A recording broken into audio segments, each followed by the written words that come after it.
उर्वशी राजे मोहिते पाटील, तर या मॅडमचा या ठिकाणी सत्कार होत आहे। शाल, श्रीफळ व पुष्पगुच्छ देऊन या ठिकाणी सत्कार होत आहे। खूप खूप धन्यवाद मॅडम, खूप खूप धन्यवाद। तर आपल्या सर्वांचे लाडके प्रशासन अधिकारी माननीय श्री कादर शेख साहेब यांचा सत्कार या ठिकाणी शाल व पुष्पगुच्छ देऊन होत आहे। धन्यवाद सर, धन्यवाद, धन्यवाद।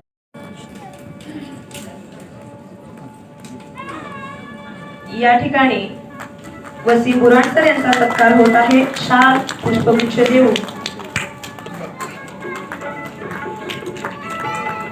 धन्यवाद सर, धन्यवाद। खूप अशफाक शेख सरांनी करावं असं मी त्यांना नम्र विनंती करते। या ठिकाणी शाल पुष्पगुच्छ देऊन त्यांचा सत्कार होत आहे।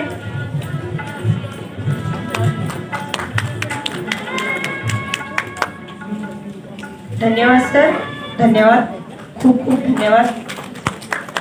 यानंतर मान्य श्री साजिद निसार सर, राज्य सचिव अखिल भारतीय उर्दू शिक्षक संघ महाराष्ट्र राज्य यांचा सत्कार मान्य श्री रईस रामपुरे सरांनी करावा असं मी त्यांना नम्र विनंती करते। या ठिकाणी प्रमुख मान्यवरांचा सत्कार होत आहे। तर मी सर्वांना विनंती करते की या ठिकाणी एवढा मोठा सोहळा सुरू आहे, तर तुमच्या टाळ्यांचा आवाज कमी पडतोय, एकदा जोरदार सगळ्यांसाठी टाळ्या होऊन जाऊ द्या।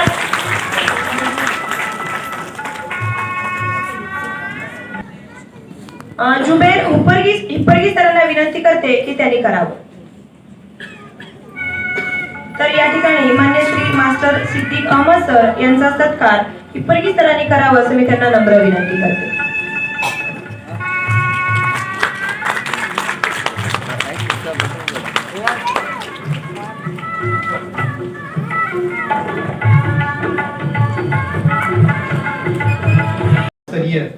गुणवंत शिक्षक पुरस्काराच्या समारंभासाठी अध्यक्ष म्हणून उपस्थित असलेल्या सहकार महर्षी शंकरराव मोहिते पाटील आणि महबूब तांबोळी सर आणि विचारपीठावर उपस्थित सर्व मान्यवर आणि संपूर्ण राज्यभरातून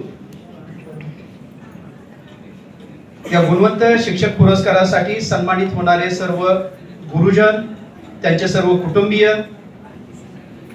आताच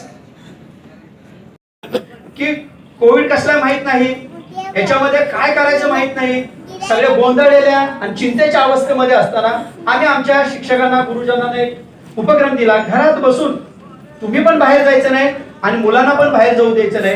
एक ठराविक वेळ ठरवून दिली, सकाळी 10 ते 11 या वेळेमध्ये 10 कॉल त्या विद्यार्थ्यांना करायचे, आपल्या विद्यार्थ्यांना। त्याला नाव आम्ही गुरुमंत्र दिलं।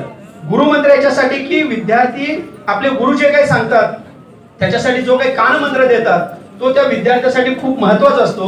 म्हणून त्या गुरुजनाने फक्त 10च लोकांना फोन करायचे, 10 विद्यार्थ्यांना। त्याला कोविडचे नियम पाळायचे आणि अभ्यासात काही अडचण नाही का एवढंच विचारायचं। तर अशा पद्धतीने आम्ही हा जो 23 मार्च पासून सुरू केला तो 30 एप्रिल पर्यंत जवळपास 8.5 लाखापेक्षा अधिक कॉल आम्ही त्याच्यामध्ये झाले। म्हणजे आमच्या शिक्षकांनी घरात बसून सुद्धा, म्हणजे त्यावेळेला माहित नव्हतं, त्यावेळेपासून गुरुमंत्राच्या नावाखाली त्या उपक्रमाला एवढी साथ दिली, एवढा प्रतिसाद दिला आणि त्याच्यातून सगळ्या विद्यार्थ्यांना। आणि म्हणून हा जो उपक्रम आपण केला, म्हणून शासनाने जेव्हा शाळा सुरू करण्यासाठी मार्गदर्शक सूचना दिल्या, त्याच्यामध्ये जे परिशिष्ट दिले, त्याच्यामध्ये जे उपक्रम घ्यायचे, त्याच्यामध्ये हा उपक्रमाचा समावेश केला की दररोज शिक्षकांनी प्रत्येक विद्यार्थ्याला किमान 10 ते 15 कॉल करावेत म्हणून।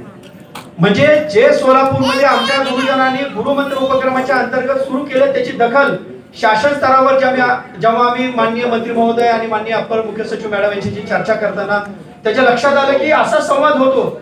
जेव्हा काहीच माहित नव्हतं कोविड बद्दल त्यावेळेला आमचे शिक्षक मार्गदर्शन करत होते। त्याच्यानंतर हे सगळं सुरू असताना या शिक्षकांना अगदी नाईट ड्युटी पासून म्हणजे 24 तास पोलिसांचा जो बंदोबस्त होता, 8 चेकपोस्ट होते, त्या प्रत्येक चौथरा नाक्यावर, चेकपोस्ट नाक्यावर हे शिक्षक 24 तास तिथे ते फजल सरोवर आहेत सगळे ते बसणार, ते तिथे 24 तास तिथे उभे राहायचे। 8-8 तासाच्या 3 शिफ्ट। काही जण रेल्वे स्टेशनवर चेकिंग साठी असायचे, काही जण भाजी मार्केट मध्ये असायचे काही जरी डेट अनालिसिस असायचे. काही लोकांना रमजानच्या उपवासाच्या कालावधीमध्ये सुद्धा आम्हाला तिथं जाऊन कंटेनमेंट झोन मध्ये, मेचा महिना आहे, अजून कोविडचं एवढं मोठं भयावह भीती आहे, अशा कालावधीमध्ये किती ताण असताना सुद्धा, रमजानचे उपवास असताना सुद्धा बऱ्याच शिक्षकांना मी आणि आमचे आरोग्य अधिकारी डॉक्टर नवले सर यांना जाऊन आम्हाला लोकांना विनंती करावी लागली, विश्वासात घ्यावं लागलं. तेव्हा कंटेनमेंट झोन मध्ये सुद्धा पीपी किट घालून या लोकांनी सर्वेक्षण केलं.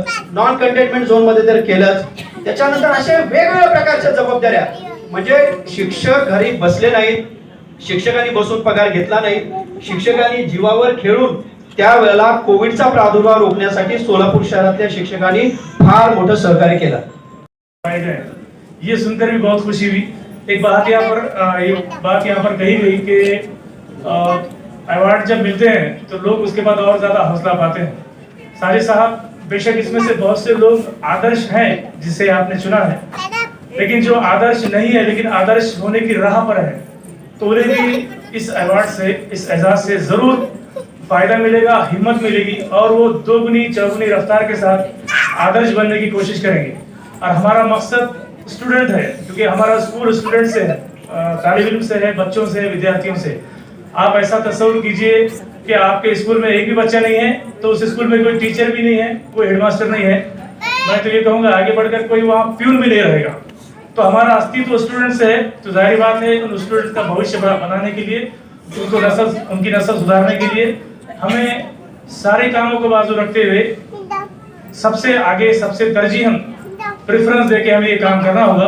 और मैं यहाँ पर हम सब की तरफ से ये यकीन दिलाता हूँ कि आज जो अवार्ड दिया जा रहा है, स्टेट लेवल का अवार्ड है और जिला सतह का अवार्ड है, महाराष्ट्र भर से लोग यहाँ पर आए हुए हैं.